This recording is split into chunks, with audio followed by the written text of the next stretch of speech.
All right, well, good morning, everybody.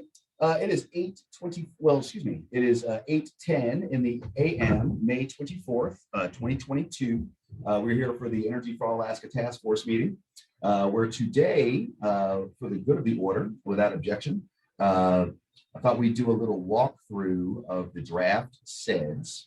As everyone should be aware, the draft CEDS was released on May 6th and is available for public comment. Public comments need to be in by June 10th to be considered for adoption. And so I have, of course, as you would expect of the Economic Development Corporation, we've been going through the document, making comments and recommendations for potential edits.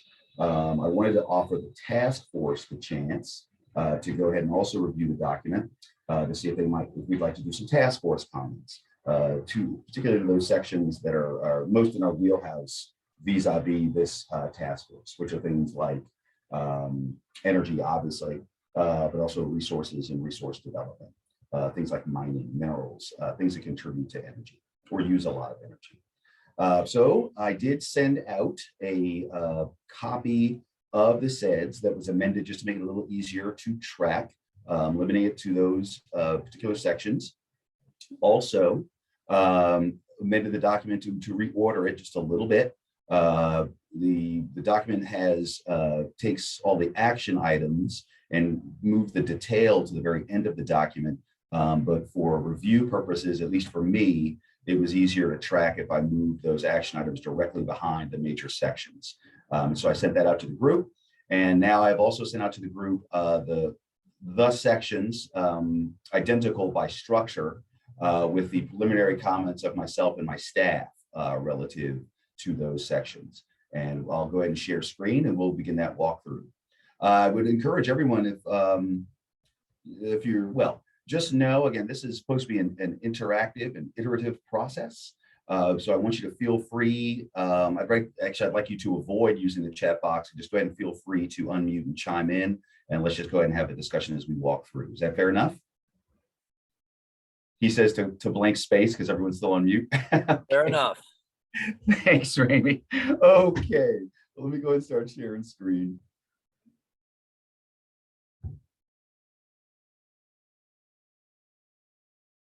Okay, can everyone see my screen?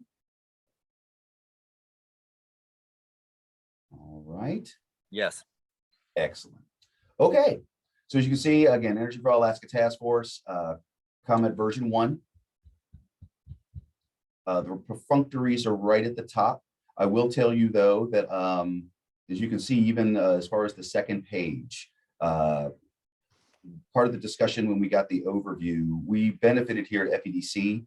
The contractor, Agnew Beck, Shelley Wade, the principal, was kind enough to give myself, my board, my investors, a dedicated walkthrough. We had sent out in advance to the board, and that was really great. I really appreciated that. But some things were noted right at the top. The way that the contractor structured this, it didn't give specific highlights to a few things that myself, my staff, and my board thought maybe needed a bit better highlighting. As you can see right here on this first page, that would be add military as potential community influencer, it being about 1/3 of our economy. It's big. Other things that are not specifically noted are things like the university. However, it's generally captured by research and innovation, which relies heavily on the university. As far as the military is concerned, the rationale by the contractor was that if you put some of these things as their own sections, you would just end up being very, very redundant. They felt that it worked better structurally in the document if they were embedded within these other sections, things like agriculture, where there was discussion of possibly opening a farmer's market there on one or both of the bases. Where else?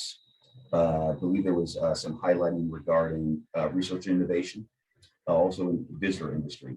Similar treatment, slightly different, but similar for transportation, even though it is highlighted as one of the major community influencers. Another thing that was pointed out, we have a number of people on my board who are a bit older. And so they noted things like seniors, which are a large portion of our population, and whose flight from the community drains quite a bit of resources that may have been accrued here in town. But if those seniors move to Florida, Texas, Arizona, California, warmer climes, they take that money with them. So the back end resource ends up going away. But again, that received treatment, some discussion of the things like healthcare.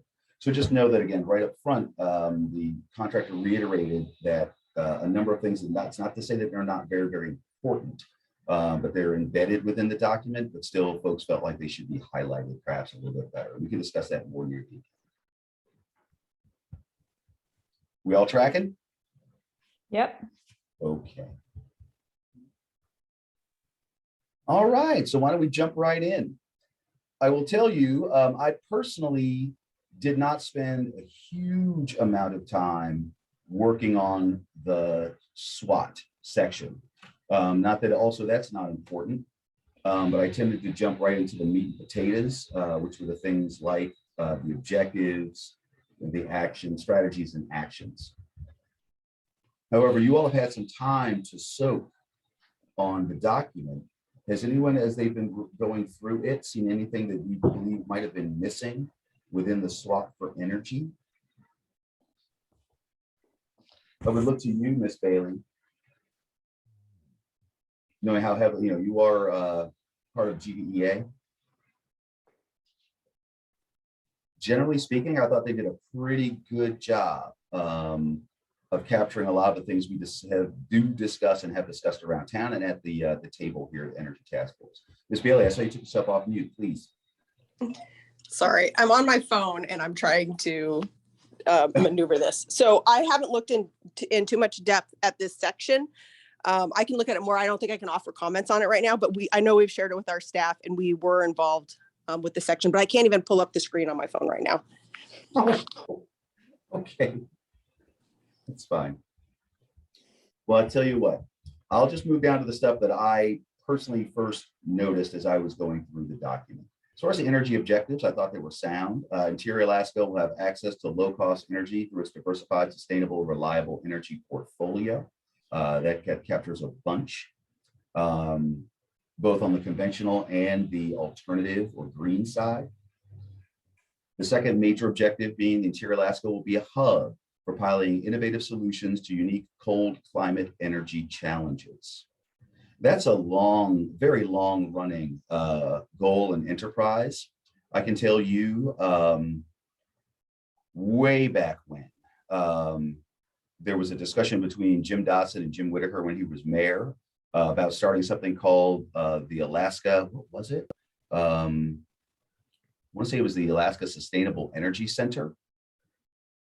They had a discussion with UA and UA Research, thought it was a cute idea, is the way they described it, and then turned around and started up ASAP, the Alaska Center for Energy and Power, which part of its goal was to help interior Alaska, Fairbanks, become that center of innovation and research regarding energy. It's like church mice. So right at the very top, the biggie that I saw regarding energy. So the very first strategy and action they have regards expanding natural gas. That's actually what it says, expand natural gas, secure and implement more low-cost natural gas in the interior. And it talks about continuing efforts, that the community should support the FNSB's oil to gas conversion program, because it's understood that really it's uptake and utilization of the gas that makes the whole system work on a dollar basis. Just work if it's going to be something doesn't go bankrupt, but also the greater utilization of the infrastructure, the broader you can spread the cost and you lower the cost for individual consumers. It also speaks of increased liquefaction capacity for the system. As you will all know, our system is actually fed, unlike the Cook Inlet based gas system, say NSTAR, where they're getting it directly from the fields and it goes from field to processing to home. Here we have to liquefy it and drive it up the highways or transport it somehow. So expanded liquefaction capacity. Implement phase 2 of interior gas utilities build out. Phase 1, of course, is what was installed in 2014 using that state investment and contribution, which really takes care of core North Pole and then north of the highway up to Hurst Road, if I'm not mistaken. So phase 2 would be moving further north to the eastern sections of Badger Road. And then phase 3, again, moving around Badger Road and then off into the hills. Again, we do have mostly built out infrastructure across core Fairbanks. Continue to build out mainline extensions, highlighting Pearl Creek here in the document, and including natural gas and new subdivisions, and then support long-term planning for a natural gas pipeline with a Fairbanks connector. The two comments I've made regarding that particular section are: one, to secure the state LNG storage tax credit rebate. Years ago, as a pairing to the state contribution that that the state made to the Anchorage Bowl, to the Cook Inlet gas fields, which was a in-ground natural gas storage tax credit that helped facilitate the construction and utilization of SINGSA, again, their in-ground natural gas storage. Our interior delegation was successful in creating a pairing to that, which is an above ground LNG storage tax credit. However, the IGU's LNG, that the whole tax credit system was bound together with oil as well as gas. And so our LNG storage tax credit is actually at the back of the line for all of the oil and gas tax credits that were meant to support development of both Cook Inlet and the North Slope. And so it still awaits payment. The for sure value of the tax credit is $15 million. It was 50% of the cost of a qualifying project, up to $15 million. The large LNG storage tank there in South Cushman did meet all those requirements. And so that's $15 million for sure that could and should be rebated to the community and to the corporation and to the project. But again, it's awaiting payment. The second one I had, so I personally believe that we should fight, do whatever we can to help them get that $15 million that can be used for a whole range of things across the system. I can tell you that right now, IGU is financing their mainline extensions, the actual gas to up streets into homes using bond money, which of course has a defined payback and an interest rate. Whereas this storage tax credit would be, again, it's a grant, it's a rebate. The other thing I noticed and I built into the action items is relative to the natural gas pipeline, the large pipeline that is supposed to go from the North Slope down to Cook Inlet with a lateral to feed Fairbanks, because the pipeline routing, rather than following taps through town and then diverging down the Parks Highway, actually diverges north and west to go out through the Minto Flats, several tens of miles outside of town. The cost of building that connector may in fact be prohibitive. For a long time, they talked about the cost of that infrastructure being quote unquote integral to the project, which is to say it would be constructed right along with the main line, with the cost being just part of the larger gas system, where there wouldn't be a direct cost impact to Fairbanks consumers. However, all the presentations I've heard over the course of the last year, for sure, they have dropped that pretense, implying that Fairbanks will need to make accommodation for itself if it wants to get the gas off of that pipeline into the community. I think we should fight to have that status returned to what was promised in it, up front, or we need to find where we're going to get upwards of $100 million to build that lateral, because that's quite a chunk of change to be borne by 100,000 people and a fairly limited system. Any comments on that section? Any thoughts? Oh, come on, guys. It's not supposed to be the Jomo show. Okay. Well, I appreciate the work that you're doing. I mean, seriously, this is, I've had a chance to poke at it, but I appreciate everything that you're sharing and helping. For me, the work that you're sharing here is going to make everything that I do with this process and engaging with others and the document just more efficient. So I just want to say I appreciate the efficiency that you're helping me achieve. Oh, okay. Well, you're welcome. Well, I tell you what, as I'm prattling, if you hear me say anything for which you think I'm utterly off base, definitely do chime in. Okay. I will do. Awesome sauce. Okay. So the next section is energy innovation, promote Interior Alaska as a site for energy innovation, support safe installation of Eielson Air Force's, or excuse me, the Air Force's first microreactor at Eielson Air Force Base. I can tell you that legislation was considered there in Juneau this session relative to that project. My recollection is that it did in fact pass, and it was meant to facilitate or at least make sure that state law didn't inhibit the installation of that microreactor. Members will remember that this has actually been a very long time in the works. The federal government has been working to try to, well, industry and the federal government around the world have been working to try to, miniaturize these technologies, make them more automated. And many of us feel that we're fortunate to be in line to receive a test and serve as the test bed for one of the first outside of a lab applications of one of these technologies.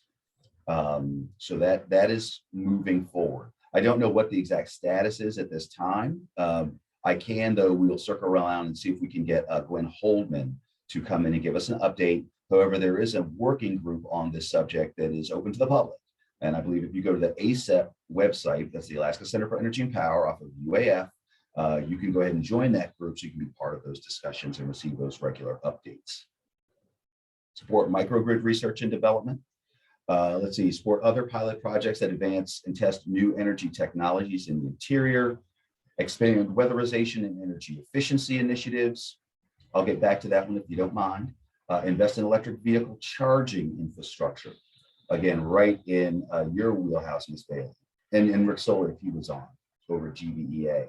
They've been doing work on that. And I love seeing the picture of those Volkswagens that were getting tested up here this winter, charging over at GVEA.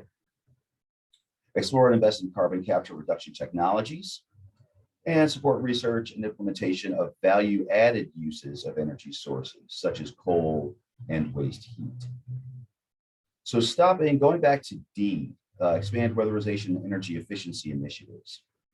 I can also tell you that, again, part of the federal funds that came down from the big packages was to support weatherization and energy efficiency work, both in residential, I also believe in other structures. However, FEDC has been pushing for some years for the funding of a dormant state project or state program, which was the old Home Energy Retrofit and Rebate program.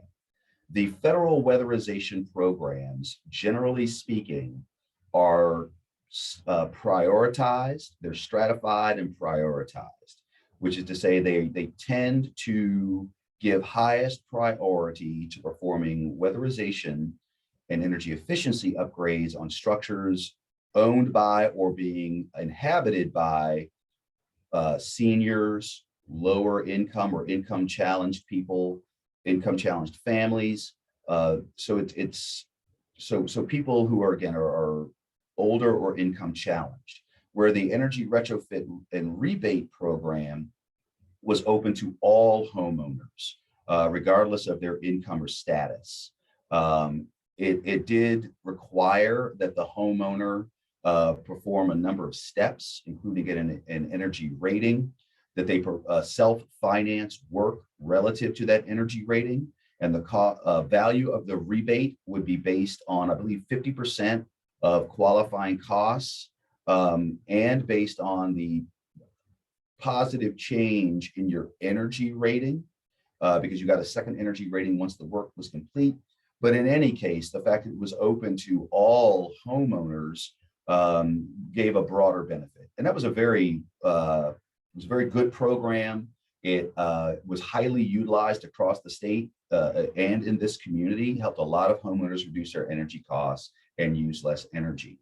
However, the bucket of money ran out. And so again, we've been pushing for some years, if there was any state surplus, to replenish the pot and restart that program. The infrastructure of which is still in place, although there would need to be some things would need to come back in line. But also to see if some of this federal money might be used to help restart that program.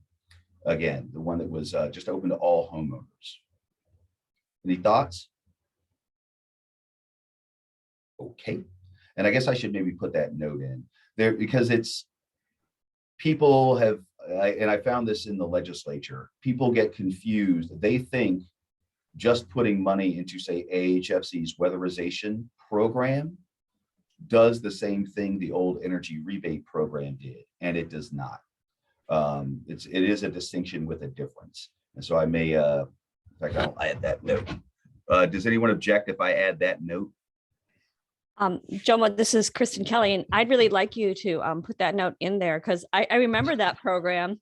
And I think at the time I didn't have a house yet. And I was thinking, oh, it'd be so great. And I just feel like if we can make some of these rebates just more applicable to our population, I think you just have more people coming on board. So the more that we can make it, accessible to more people and getting more people on and thinking about conserving energy, I think, the better and stronger our community will be. So I really support doing that. Yes, miss. Okay, so add AHFC.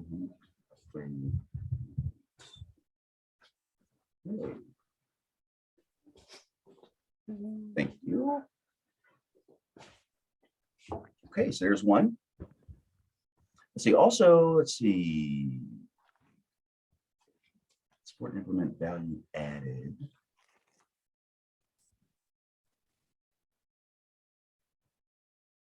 Okay. I think the rest of it actually did. Is there anything we feel like that we've left out regarding, again, this energy innovation? I think the one other thing that I noted in my head that I've been kind of checking out on my own are things like ground source heat pumps. I didn't quite understand exactly how they worked, but a friend of mine explained it to me. It's almost like a reverse. Oh, awesome. Microreactor legislation. Yes, did pass. Thank you, Ms. Lucas. Awesome. Ground source heat pumps. My aunt and my mom were in town for my daughter's graduation. We went out to the pipeline, and these ground source heat pumps work almost in reverse of what they've got going on over at the, maybe not even reverse, over at the pipeline. If you recall, they've got those big pilings and fins that are on the girders holding up the Trans-Alaska pipeline. And what they really do is suck heat out of the ground to keep the ground underneath the pipeline frozen and stable, and releasing the heat into the atmosphere. A ground source heat pump would work similarly, except instead of releasing the heat into the atmosphere, would release it into your home, and potentially, again, help you reduce your heating costs because you're using ground heat instead of having to use oil, gas, electric. And so I did think about adding an additional note regarding ground source heat pumps. But either way, I think they do have a good, there's a big enough hole to drive a bus through on that. And that's really the point, is we don't want to foreclose anything in the document, and we'd like to have nice avenues to explore new and innovative things if they come up.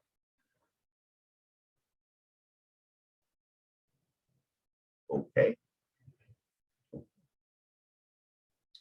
All right, we're back to you, Miss Bailey. Okay, so resilient power grid. Collaborate with other railbelt utilities to achieve a resilient, efficient power grid that can better integrate future renewable energy sources for power generation. Add an additional 45 to 50 megawatts of battery storage to help better regulate variable power loads from renewables, and create backup power during outages or disruptions. Members will recall that at least when we first installed Ava Creek Wind Farm, we unfortunately as a community didn't really get to achieve what we hoped would be the fuller benefits of that infrastructure, partly because we had to use expensive oil distillates to chase the wind. The most responsive generation on the GBEA system is that LM6000, which is essentially a jet engine that creates electricity out there in North Pole. Coal plants, they don't really like to be dialed up and down. They can do it, but it's not their highest best use. It hurts their efficiency, just not unlike the LNG facility down at Big Lake. And so again, the GBA was chasing the wind using the LM6000.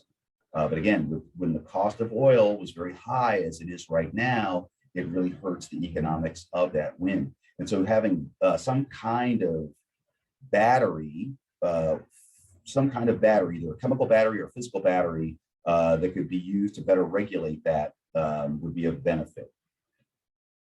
Something else for which we received a presentation not too long ago was hydro storage in Europe, particularly, but in other places. Wind is often paired with either natural or man-made lakes and dams, where excess power from the wind is used to pump water up. And then when the wind dies, they release the dam and the water comes down and that makes the electricity. So that's a physical potentiality as well. But this only right now speaks of battery storage, think lithium ion or big car batteries. And I'll just add in that while hydro is something that has been discussed, I believe just really it's been discussed for a long time, and the potential for actually moving forward with it, the battery at this point would have more a faster actual implication or implementation rather than waiting for hydro. There's so much related to hydro that sometimes becomes controversial, and just in discussions, it seems like the appetite to move forward with that is kind of limited. Certainly batteries are, there's a whole host of ups. It's more self-contained, lower upfront capital costs. I will say, my back of the napkin math,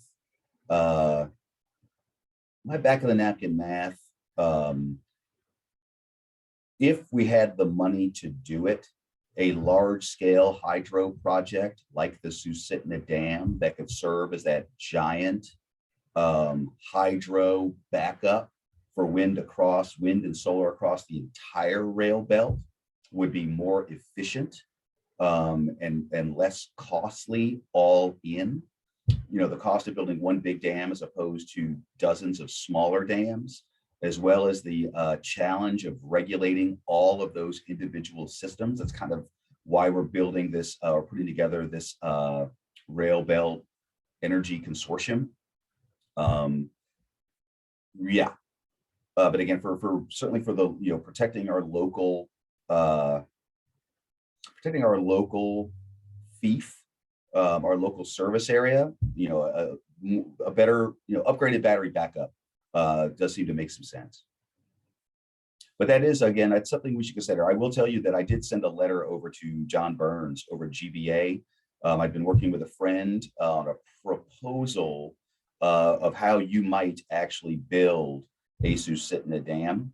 At least by the math, if properly configured, funded, and financed, that sucker could be producing 5-cent power or less for the next 100 years. That's something that has been looked at repeatedly by the state as well as the federal government. And I believe it will still be getting looked at because, again, that's the potentiality, especially when you look at something like a Bradley Lake and the way that is worked out. It's the cheapest power on the entire grid. It has some potential benefits. It has much to recommend itself. Okay, well, upgrade existing rail belt intertie from 138 kilovolt to 230 kilovolt. Also from a FEDC perspective, that makes eminent sense. Again, freeing up those electrons. We mentioned Bradley Lake. The intertie system from Bradley Lake up to Fairbanks is constrained in multiple places and vulnerable in multiple places, as well, as we found during those forest fires a couple of years ago. So making that a beefier and more robust system would allow certainly our community to more fully benefit from the investment we as a community have made into that entire system. Now, it was on C that I had a comment. I believe that they had just kind of a bit of a typo. So C was complete planning for and construct the road belt intertie, 230 kilovolt line connecting Healy to Nikiski. My recollection was that road belt is a term of art. It's different. It's distinct from the rail belt. Generally, when we talk about the rail belt intertie, we're talking about that infrastructure from Fairbanks down to Anchorage along the Parks Highway, where the road belt intertie, at least in all the usages I had heard, would be a line that would run from Anchorage up the Glen Highway out to Glen Allen, and then up the Richardson Highway to Delta Junction, completing the eastern loop and allowing the driving of power either east or northwest around that system. And so I did make that correction here in the document. And I did also, they had referenced further down in the document, a report by the Denali Commission as their reference for the road belt intertie. I did recheck that. And in fact, it's the road belt intertie is what I had thought about. Dave Tallarico had moved a resolution, I believe 2 years ago in the last legislature to try to get or to request federal support for constructing the road belt intertie, and it had been that westward set of lines. And so I've offered that as a correction to consider. Anything on that item? Agree with you completely. You're absolutely correct on that. Oh, I'm having a good day. All right. Waking up early was the right choice. Okay. And then finally, on that section, identify opportunities to collaborate with other sectors, shared utility easements with telecommunications. I will tell you that certainly for years and years and years, FEDC advocated for coordination, not just utility easements. I'll just make it a really concrete example. Noticing that a lot of streets were getting ripped up over the course of last several, many summers for road construction, wondered if, that might be the time to say install gas lines. If the road's already ripped up and the gas lines aren't there, or if we wanted to bury electric lines, when they're already doing major road construction down, say like a 23rd Avenue or here downtown, why don't we go ahead and do utility upgrades in the process? So we wouldn't have to rip up new streets to put in new infrastructure. We could just all do it in a piece if there have been proper coordination on the front end. Any thoughts on those? Okay. And then moving along, so planning for renewables, integrate renewables into Retier Alaska's long-range energy portfolio, support geothermal projects in areas with geothermal potential with a highlight of Chena Hot Springs, support wind farms in interior Alaska, collaborate with other railroad utilities to develop renewable energy projects. Bradley Lake Hydroelectric Project is specifically highlighted that can reliably meet shared energy needs, reduce carbon output, and lower energy costs. And then finally, continue to expand and encourage participation in GBA's SNAP Plus net metering system, where members can install renewable generation that is connected to the grid and receive some benefit therefrom. The only addition I had made on that section was in C, as discussed a little bit higher, which is, they had specifically highlighted, well, here we go, collaborate with other railroad utilities to develop renewable energy projects, specifically highlighting the Bradley Lake Hydro Project. And I mentioned that they recommended that they either add Susitna or strike Bradley Lake.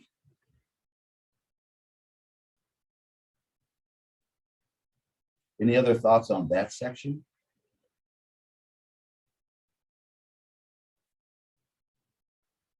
Okay.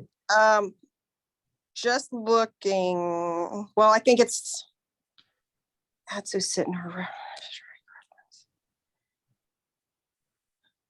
Okay. I think we'd be okay with that. I'm a little nervous. I recognize that Susitna would, has a ton of potential. I just wonder about the reality of it. It's something that would be really hard to plan for at this point, like in the decisions made moving forward kind of immediately. So I guess I look at it as very similar to road belt. It would be perfect to have in place. It's kind of a long shot. I just want to make sure we're kind of on the same page with that, or that makes sense to you as well. It does. Okay. Part of the tension of these kinds of things is they're always, they're supposed to be a bit aspirational. Okay. Yeah. We are not going to construct, if everything was in place, I think it would probably still take longer to build a fully, constructed and connected Susitna within a 5-year span. I would think even 10, just, yeah. But it's one of those things that the utilities would need to start thinking about and really initiate today if they want to pull it off in any kind of reasonable time frame. And I think really they need, a champion that will support, and it doesn't seem like there is that support for the project. But I agree with you. It could be an answer to a lot of issues that we have, and it would offer very affordable energy for the entire rail belt. It's just such a huge, huge project, and it does have opposition, as those kind of large scale projects have right now. Heaven would. I did notice too that this doesn't seem to have, though it does mention geothermal and hydro, it doesn't have anything for, and it does have SNAP, which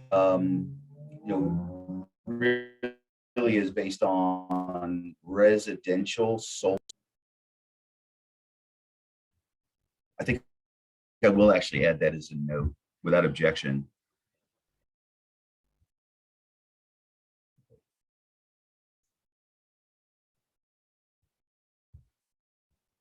Jomos, are you essentially adding larger scale support for larger scale solar projects? I'm actually right now I've just put it off to the side as just solar with a question mark. Okay. Although somewhere deeper in the document, I think it's here in these actions. We haven't even gotten here yet. Sorry, y'all. I guess it's going a little slower than I expected. There was something here with solar, wind farms. I remember there was a specific reference to solarize. Carbon reduction, EVs, organization. Maybe it was in a different section. I will say that though, again, just as a reminder, there's a reason I pulled so many different sections is there's some things do get touched on in different places, and sometimes a little bit unexpectedly. Okay, so I'll just put a little question mark over on the side regarding solar. Okay, and then finally, increase collaboration. Let's see, convene utility providers and local policymakers to develop an interior Alaska energy plan. Encourage greater DoD participation in regional energy planning. Encourage regional stakeholders participation in nuclear energy working group. We did discuss that above. Continue to participate in conversations with regional rail belt partners on road belt energy reliability organization, Bradley Lake Management Committee, rail belt utility managers group, work with education workforce development providers to expand outreach about and availability of training opportunities to support the needs of the energy sector. And I had no comments on those. That seemed like a pretty complete list to me. Actually, let me make a few comments about that. Sure. And I'm going to have to peel away here. I'm going to introduce the comments a little bit with a couple of recent anecdotes. I've had some conversations recently with a retired professional back east in New Hampshire who was, for his first professional job, a librarian for a village school district back in 77 through 81. So now he's in a position where he can bring some skills and wherewithal and technical ability to wherever he wants to put it. And he is still interested in the North. He still cares about the North. Excuse me. In another conversation recently, there's a retired engineer, professional researcher in the UK, and he's just a geek about solar stuff, about trying to figure out how to shave off of, a kilowatt or a fraction of a kilowatt off of what kind of conditions in the North versus other areas. And so he's just interested in those kinds of things. I bring those anecdotes up because, part of what I don't see as we're including in our community here, as you mentioned at the beginning, there's a certain brain drain that we might have if we educate folks here and then they might be drawn elsewhere for economy or family reasons.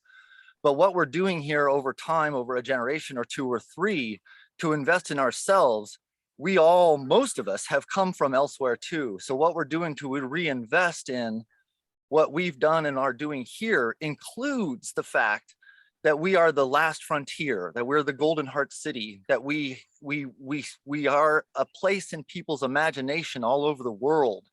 And there is value in that. And it can't necessarily be commodified, but it is something that is playing out. I'll put a link here for an event that's happening with the Polar Early Professionals, group that's happening at the University of Colorado. And I just use that as an example that the conversations that are happening, they're influencing the economies and the decisions and the grant making, the policy information that is being drawn on. And so as we're making these decisions for mining, and as we're encouraging young professionals to choose to pay attention to how they interpret data from science or from satellites, how we invest in our own community and our own individuals, and how we encourage others to engage with us, that's something that needs to be represented in more ways in these documents. I don't know how to tell somebody to do that, but I'm very much willing to participate in how that can be represented in these ways, because there isn't a particular or certain outcome that we can necessarily expect in the next 10, 15, 20 years, even though we need to invest tens of millions of dollars now in hopes of having better circumstances in 10, 15, 20 years. Thank you for enduring the monologue. Okay. I'm just checking.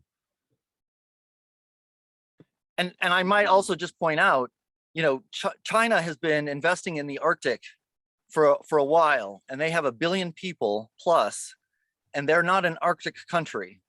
And so there's something in that dynamic of what's happening in the North that we are necessarily implicated in. And it isn't about being lefty or righty or, but it is trying to pay attention to all the energy and the resources and the focus that is available to us here in our rail belts and our road belts and our education systems and in our healthcare systems, because it exists, it's being done, it's happening.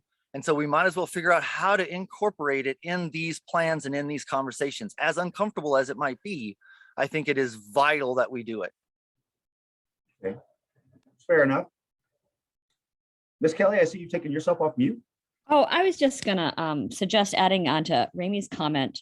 When if you look at that action plan for convening utility providers and local policymakers to develop an energy plan, that might be a really good place to insert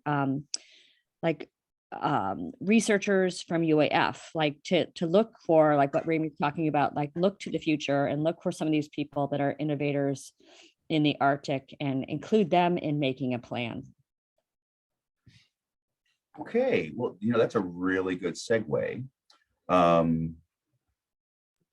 Just so you know, we are here, we've been here. There's a lot of them all over the world that are really looking towards what's happening in the Arctic. So there's a lot of that happening, and I'm very willing to help anybody meet where those conversations are merging today. Sorry for the rush. Thank you for the monologue. I'm going to have to peel off for a 9 and then another 10. So thank you all for your work. All right. Well, thanks, Mr. Wood. Something tells me we work on this a little bit further. We're getting near the top of the hour, and we're getting near the top of the hour, and we're getting through the energy section. I will say, in follow-up to Mr. Wood and Ms. Kelly's comments, so if you look here, I've kind of scrolled to the back of the action plan.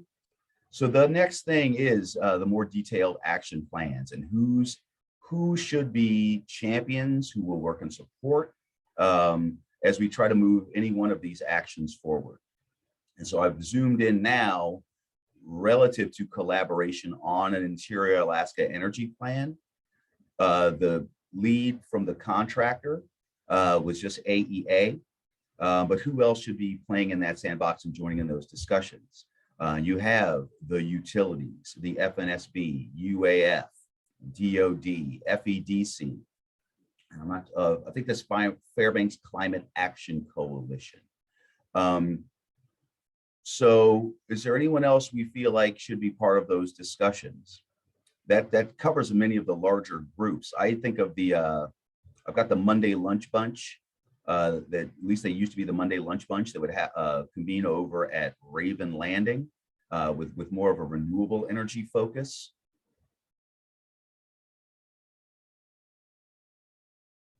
Okay, not seeing any comments. I think Oh, that group would really? be captured within the Fairbanks Climate Action Coalition. Yeah.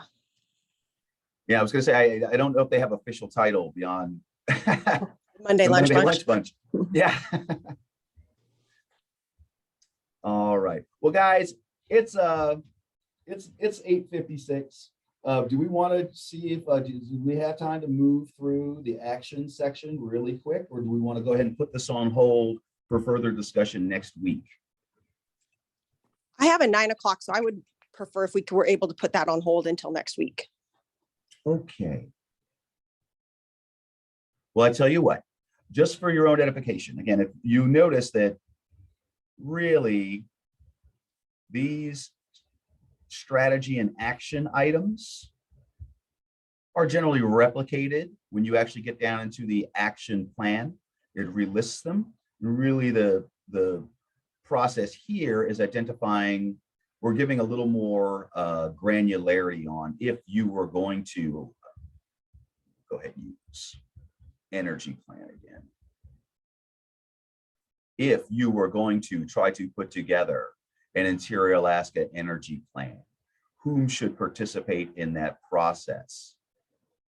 What resources might need to be brought to bear to come to get, make a plan that was worth having and that was usable, and what would be the target completion date for that?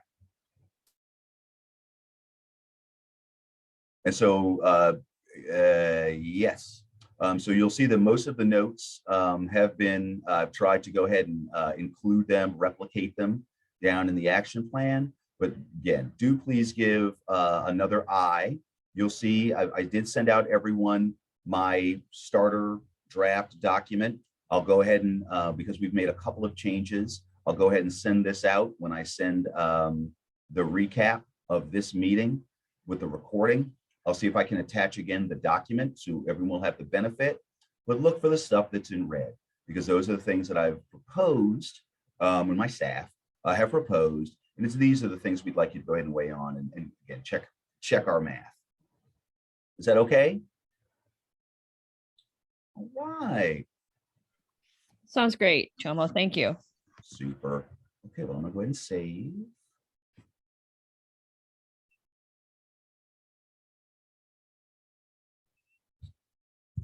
B2. All right, well, thanks a million, everybody. Thank you. Talk to you next week. Talk to you next week. And if everybody, just for the good of the order, we'll go ahead and do another stab at this. We've got a couple of weeks. And so if I don't want to bore everyone with repetition, but again, we've got a couple of weeks. Let's take one more stab at this. It just having such a great group, we spent all this time kind of learning about these issues. I really do want the benefit of your thoughts as far as the recommendations. And I will make sure they get forwarded on to AgNewBek and Ms. Smart, the project manager. All right, everybody, have a great rest of your day, a great week, and we'll see you next Tuesday as we move through section 2 of the CEDS. Thank you. See you, everybody. Thank you, Jomo. Thanks, Jomo.